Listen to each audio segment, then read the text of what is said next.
I'm joined now by Owen Caissie, a pretty important acquisition of the Cubs last winter as he came over from the Padres in the Yu Darvish trade. We're going to dig into his swing. We're going to talk through everything from his hands to how his hips moved to any adjustments he's made. But first, Owen, I want to talk to you a little bit about your adjustments coming to Myrtle Beach from Arizona. You were in the complex league for a pretty good amount of time. Really refined approach.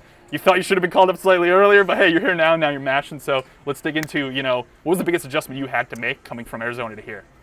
Just honestly mentality, because down there I was hitting well, and coming up here to obviously a little more better competition that I had to, stay within myself and not get too big, not try to do too much. So I just try to, stay simple and easy and then just be me. And your approach specifically, I think it's incredibly impressive. We talked to Buddy Bailey, your manager, and he said he was surprised at how polished you were when you got here. You're walking over 20% of the time. Yeah. That seems to be a calling part of your game. At your age, too, it stands out a little bit. Where do you think that came from? Honestly, just a bunch of live ABs indoors in Canada, just repetitions, and a lot of tracking with my eye at the plate, and that's kind of just where it came from. Really? Yeah, that's awesome stuff. Well, let's dig into your swing, man. I want to talk. For sure. Step into the box. Let's talk from the top down off the start. Your hands are super loose. Yeah. You keep them pretty high. Yeah. I almost think you look a little bit like Adam LaRoche a little. I don't know if you remember him. Here and just let him go free flow. Exactly. What does this allow you to do in your swing? Lets my hands work. Before I was kind of wide and I was uphill like this, but now I just kind of can go down and tack on the ball rather than kind of have an upward approach. So now I just kind of stay through the ball and have some fluidity with it, and then just attack down rather than kind of up, down and through. Who helped you make that adjustment? Was that something you brought up, or was it the Cubs? The Cubs did, yeah.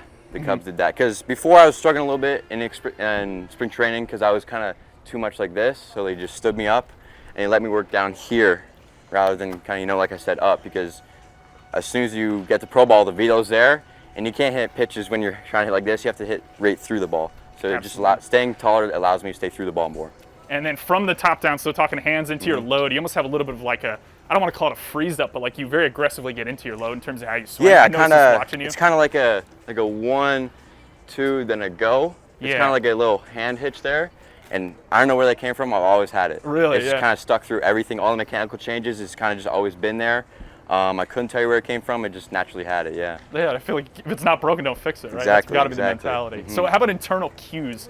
I don't know. Let's start, I guess, early on in your career, say whether it be Canadian high school ball or even in Arizona for a little bit during extended spring. What were you using as an internal cue? The arm break of the pitcher. As soon as he goes down, releases from the glove, that's when I, kind of sit into my back hip.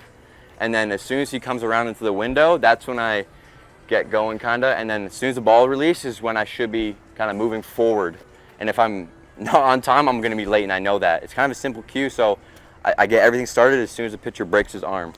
So that's pretty much it. So has that cue changed at all? What did you have when you were younger? You've had this for a while. One of my old coaches when I was like 6, he's like, whenever you want to go up to the plate, just start loading in the arm break. And I was like, I just had it ever since, and they teach it here, so I was like, all right, I'm not going to fix it. I love it. And we were talking a little off camera about a mechanical adjustment you made with your lower half in terms of winding up. You alluded to it a little bit. Dig into, what exactly changed in your feet and how it's helping you. Yeah, in high school, I was more I was like this wide, kind of, and I just kind of rock back, kind of getting too much into my back hip and getting stuck there.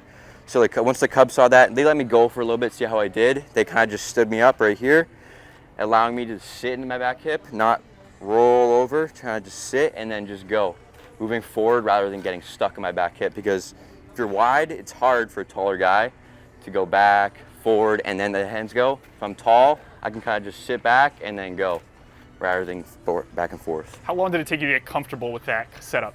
Worked in it for about 2 weeks. Then I took a live AB, and then I hit a home run, and I was like, all right, clicked. And I got it ever since. Who else do you watch, I guess, in the majors? Do you emulate your swing off anybody? I wouldn't necessarily say emulate. I kind of watch a bunch of players for different things, like Barry Bonds for how tight he turns, Carlos Correa for the front elbow, Aaron Judge for the spine angle. I don't try to recreate that. I just see what they do very well and kind of put it into my swing to where I can make it work. Absolutely. No, I understand. Let's get into your approach a little bit. I think I'm interested specifically in, obviously I think most hitters, lefty or righty, have a little bit of trouble with pitches up and in. Yeah. And that idea you're talking about of staying in the foam probably helps you get to those inside pitches. But yeah. I imagine you're still seeing big velocity up and in, and I imagine you're still seeing good vertical movement up and in, so that pitches that are kind of rising more than you expect. So how do you approach that, Is there a particular way you're trying to get on plane with that pitch that's staying up in the zone? Yeah, all I try to do is not necessarily swing down the ball, but stay top hand strong and stay like kind of like a punch rather than a dump. So like it's just kind of like punch and then glued right, like Albert Pujols does this really, really well, where he stays really close and he kind of just punches right through the ball rather than dumping back here and then trying to hit it on an uphill plane. It's never going to happen. So you kind of like stay through the ball and go down like that, because I'm not going to try and swing at anything higher than that, because this is a ball in reality, but I can still hit that, but anything higher, it's a no-go. So, you know, I just try to rate like kind of just above the belly button and try to punch through the ball and stay right up the middle. So you're saying that you're those pitches, like let's say this point, are ones that you don't want to swing above, but you know, from the perception standpoint, what you're seeing. Oh, they look good. Yeah, that's what I'm thinking about, right? So the fastball yeah. might end up a little bit higher than you're thinking. So are you almost adjusting that lower artificially? Yeah, so what I'll try to do is hit against a very high velo, high spin guy. I'll try to hit a ball above the actual ball with my bat, creating the backspin. Because if it's different with a sinker guy, you're trying to hit kind of below the ball, because like that kind of, but with a high spin guy, you're trying to really go down and through the ball, because it's so high spin, you'll just foul it right back, or you're gonna miss it. So I just try to go right maybe a ball and a half above, and then just backspin it. Gotcha. And then adjusting to something like a slider, let's say, where that's breaking downward, are you still using that same idea? And yeah, for sure. I just try to hit right through the ball, and it's just adjusting. You know, because a slider, it's fastball, fastball, fastball. Okay, slider, and adjust through the ball, and don't spin off it. Keep your posture, stay tall, and right through the ball. So it seems like a lot of that adjustability comes from almost your torso bend down. Yeah. What like workouts do you do? What drills do you do in order to almost improve that flexibility and maintain? A lot of core, like obliques. Yeah, because you gotta stop your midsection to be able to finish your swing and let the hands go. A lot of core. A lot of med ball throws. Yeah, it's very rotational power. Yeah. Absolutely. And we're talking a little bit off camp too.